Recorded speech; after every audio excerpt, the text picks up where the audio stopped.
One crack in a weld, one flawed seam in the HY-100 steel pressure hull.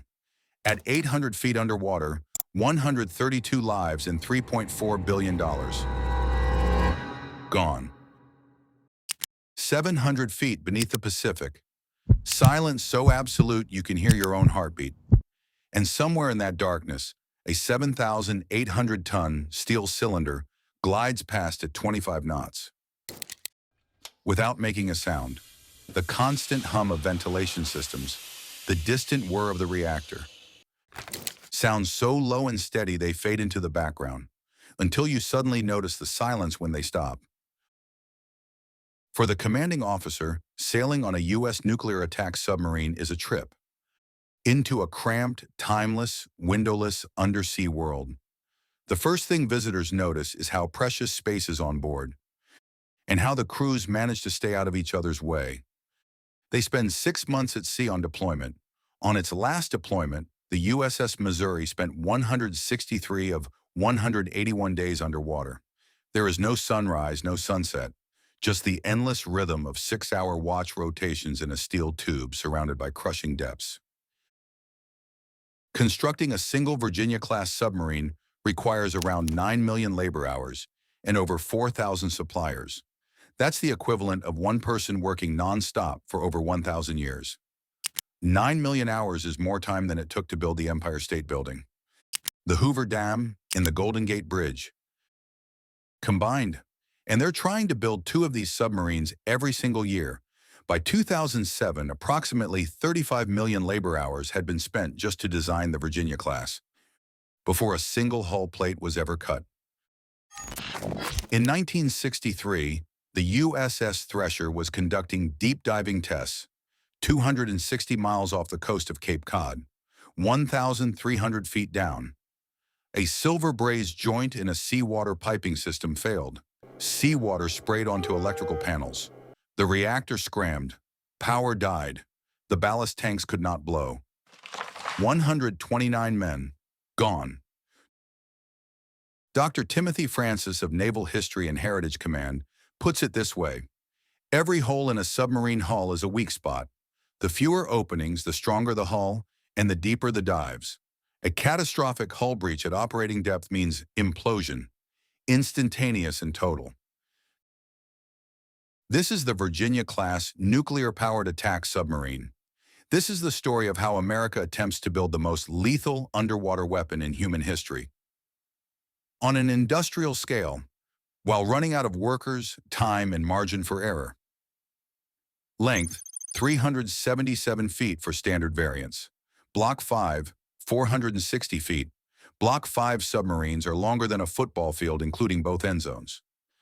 The Virginia payload module adds an extra 84 feet. Block 5 represented the largest structural transformation in the history of the Virginia-class. The Virginia payload module pushed overall length from 115 meters to nearly 140 meters. Submerged displacement climbed from nearly 7,800 tons to more than 10,000 tons. The S-9G nuclear reactor delivers 40,000 shaft horsepower, enough to run a small city, yet so quiet that enemy sonar cannot detect it. The reactor core never needs refueling, no midlife overhauls, less radiation exposure, less radioactive waste. Armament: 12 vertical launch tubes and 4 torpedo tubes, firing Mark 48 torpedoes, Tomahawk cruise missiles, and Harpoon missiles. Block 5 boats add 4 large diameter tubes, each carrying 7 Tomahawks. That pushes the total weapons load from roughly 37 to about 65. A 76% increase.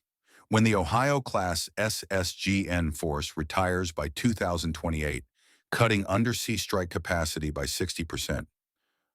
The Virginia payload module is the only viable answer. But the engineering that went into this submarine goes far deeper than the weapons it carries.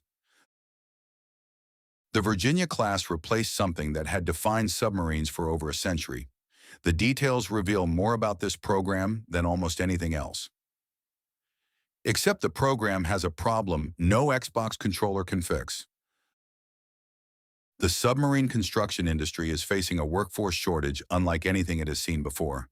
Not a hiring gap. A structural collapse of specialized labor. Welders certified for nuclear work. Pipe fitters trained in submarine systems. Electricians with naval specifications. Engineers with decades of submarine-specific experience. General Dynamics Electric Boat and HII, Newport News Shipbuilding.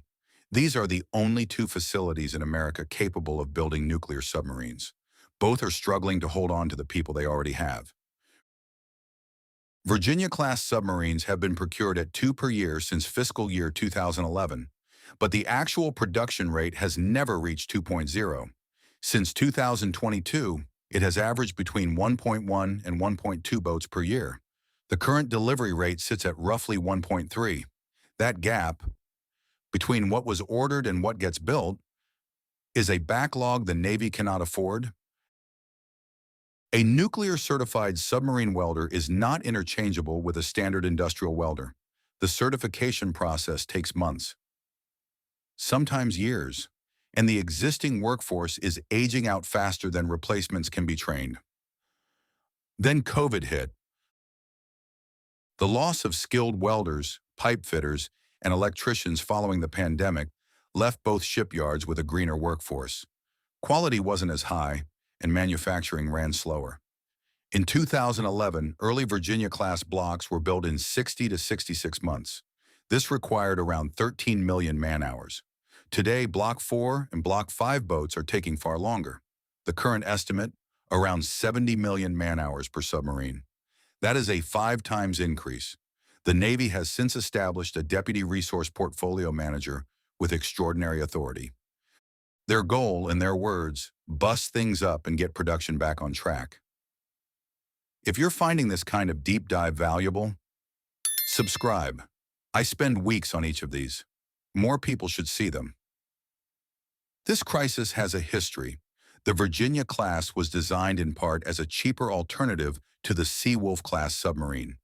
The Seawolf was projected at $2.8 billion per hull, but it ended up costing more than $3 billion per boat in 1990s dollars. Construction stopped after just 3: USS Seawolf, USS Connecticut, and USS Jimmy Carter. The Seawolf was too expensive to build at scale. The Virginia was supposed to solve that problem. Now it faces its own industrial crisis. So how did they actually build something this complex? And what does it take to keep building it? The Virginia class was the first to replace the traditional periscope entirely. During World War II, at least 9 submarines suffered periscope damage from explosions or collisions. The ANBVS-1 photonics mast system uses high-resolution cameras, infrared imaging, and a laser rangefinder. It does not penetrate the pressure hull at all. That single decision allowed engineers to relocate the control room and removed a structural weak point since the beginning of submarines. The captain sees the surface on a screen, and the controller he uses? An Xbox 360 controller. The proprietary hand grip it replaced cost $38,000. The Xbox controller costs less than $30. The Virginia class was also the first U.S. Navy warship designed entirely using 3D visualization technology. That meant computer-aided engineering, design, and manufacturing, plus product lifecycle management, all working together from day one. That changed everything about how submarines get built. 84% of construction work is completed before the hull sections are welded together. On the Ohio class, that figure was 48%. On the Los Angeles class, 33%. Fewer workers in tight spaces mid-build. Fewer errors. Faster integration. At 377 feet long, this submarine is longer than a 35-story building laid on its side. It is assembled in pieces before anyone sees the full picture. In place of a traditional bladed propeller, the Virginia class uses a pump jet propulsor. This was originally developed for the Royal Navy's Swiftsure-class submarines.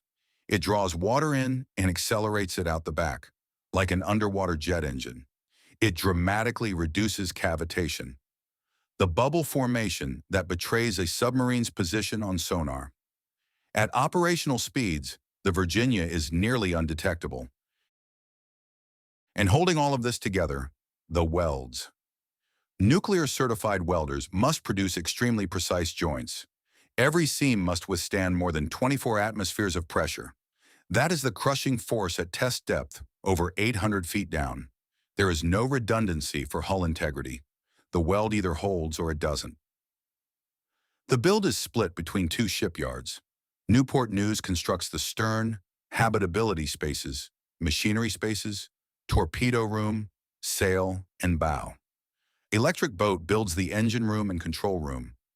Both facilities alternate responsibility for the reactor plant and final assembly, test, outfit, and delivery. And then comes the moment when all of it gets tested. For real. On April 13, 2018, the USS John Warner surfaced briefly in the eastern Mediterranean. 6 Tomahawk cruise missiles left the tubes. The target, a chemical weapons research facility in Syria. Russian ships, aircraft, and submarines were operating in the area. The John Warner delivered a direct hit and was never detected. The photonic mass technology that seemed experimental in the 1990s had just proved itself in combat. The Virginia-class program is targeting a fleet of 66 submarines by 2043. That is more submarines than most countries have ships in their entire Navy. The Navy is also committed under the AUKUS agreement to deliver 3 to 5 Virginia-class boats to Australia. Meanwhile, it must sustain 1 Columbia-class ballistic missile submarine per year. That is the pressure the program is operating under. And yet aboard Block 5 submarines, one of the most talked about features is the onboard bakery. Fresh bread, every day, on a 90-day deployment, 700 feet underwater, with no daylight and no horizon. In a world stripped of every sensory anchor, fresh food becomes more than nutrition. It becomes a daily reminder that someone thought about what it means to live down here. Not just fight from here. In May 2026, Chief of Naval Operations Admiral Daryl Caudle delivered sobering news.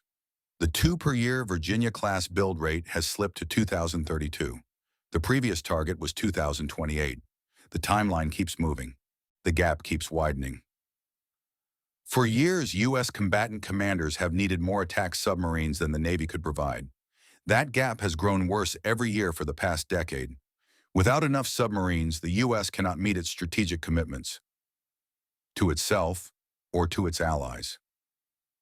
9 million labor hours, over 4,000 suppliers, 2 shipyards, 1 reactor that runs 33 years without refueling, a workforce shrinking faster than it can be replaced. This is what it costs to build the most lethal attack submarine in human history, and America is still trying to figure out how to build enough of them. If this story made you think, hit the bell to get notified when we publish. And if you have thoughts or know of another mega project we should cover, drop a comment below. Thanks for watching.